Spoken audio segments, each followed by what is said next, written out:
অনুকূল আবহাওয়া ও কৃষি বিভাগের সহায়তায় এবার পাটের বাম্পার ফলন হয়েছে মাগুরায়, ছাড়িয়ে গেছে লক্ষ্যমাত্রা।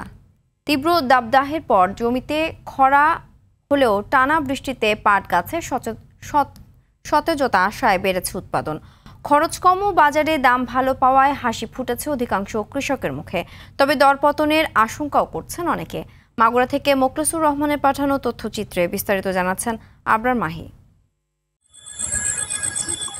চলতি মৌসুমে পাটের বাম্পার ফলনে খুশি মাগুরার পাট চাষিরা। সোনালী আঁশ ঘরে তুলতে কেউ ধুয়ে রোদে দিচ্ছেন, কেউ বা ব্যস্ত শুকানোর কাজে। এবছর জেলায় 34,067 হেক্টর জমিতে পাট চাষের লক্ষ্যমাত্রা থাকলেও উৎপাদন হয়েছে তারও 30.3 হেক্টর বেশি জমিতে।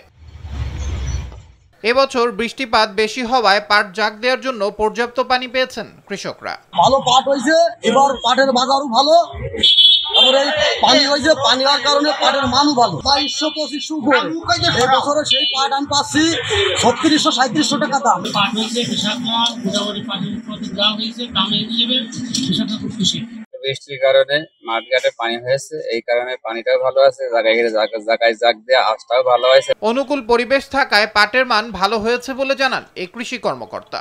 এবছর প্রচুর বৃষ্টিপাত হওয়ায় মাগুরাতে পাট জাগ দেওয়ার জন্য পর্যাপ্ত পানি কৃষকগণ পেয়েছেন। কৃষক ভালো পানি দিয়ে পাট ধৌত করতে পারছেন এবং পাটের আঁশের মান ভালো হয়েছে। কৃষক ভালো দাম পাচ্ছেন এবং কৃষকগণ খুশি আছে। সংশ্লিষ্টরা বলছেন, উপযোগী আবহাওয়া, সরকারি প্রণোদনা আর উন্নত বীজের সরবরাহ বাড়ালে ভবিষ্যতে পাট উৎপাদনের রেকর্ড গড়বে মাগুরা জেলা। আবরার মাহি, RTV।